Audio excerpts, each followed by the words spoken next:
कि संसार में भागवत प्रकट कैसे हुआ, इसकी कथा क्या है।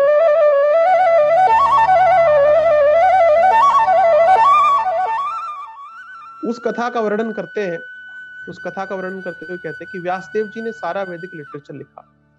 पहले श्रुति लिखा, फिर स्मृति लिखा, फिर इतिहास की भी रचना की। इतिहास की रचना करने के बाद फिर वेदांत सूत्र की रचना की। ये सारा कुछ लिखने के बाद व्यासदेव जी को फिर भी सेटिस्फेक्शन नहीं हुआ।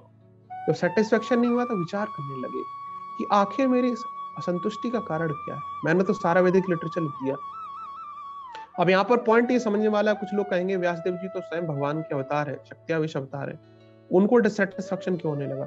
तो बिल्कुल सही बात है, भगवान के जो इनकारनेशन होते हैं उनको कभी संतुष्टि नहीं होती, ये सच है। लेकिन क्योंकि भगवान भागवत चाहते हैं संसार के अंदर प्रकट हो, भागवत की महिमा का बखान करना चाहते हैं, इसीलिए भगवान जो है इस तरीके की लीला रचते हैं कि उनके जो स्टार हैं, उनके अवतार जो है, उनको भी डिससेटिस्फेक्शन हो रहा है।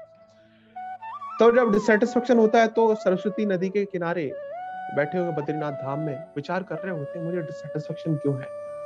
और उसी समय नारद जी आते हैं देवलोक से। तो आते हैं नारद जी का बहुत आदर सत्कार करते हैं और उनको बिठाते हैं वहां पर, और फिर उनको अपना माइंड जो है रिवील करते हैं कि मैंने इतना वैदिक लिटरेचर सब कुछ लिखा, लेकिन पता नहीं मेरा मन क्यों निराश क्यों है। तो उनको बोलते हैं, नारद जी कहते हैं कि आपने तो सारा वैदिक लिटरेचर लिखा, तो आपको तो असंतुष्टि नहीं होनी चाहिए। तो कहते हैं हाँ वही तो बात है कि मन तो संतुष्ट नहीं होना चाहिए, लेकिन फिर भी मेरा मन असंतुष्ट क्यों है।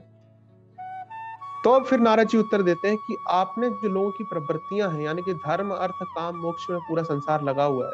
लोगों को पैसा चाहिए, लोगों को एंजॉय करने के लिए चीजें चाहिए संसार में। कुछ लोग हैं संसार से फ्रस्ट्रेट हो जाते हैं, उनको मुक्ति चाहिए, कि पूरा संसार इन्हीं चार चीजों में लगा हुआ है, धर्म अर्थ काम मोक्ष। तो कहते हैं कि आपने परम भगवान को, पूर्ण पुरुषोत्तम भगवान को इनडायरेक्टली ग्लोरीफाई किया है, इसीलिए आपका मन असंतुष्ट है। आपने परम भगवान को डायरेक्टली ग्लोरीफाई नहीं किया है, इसीलिए आपका मन संतुष्ट नहीं है। तो अब जो है, आप भगवान को डायरेक्टली ग्लोरीफाई करो, तब आपका मन पूरे तरीके से संतुष्ट हो जाएगा। फिर नारद जी के आदेश से व्यासदेव जी ने फिर भगवान को डायरेक्टली ग्लोरीफाई करना शुरू किया।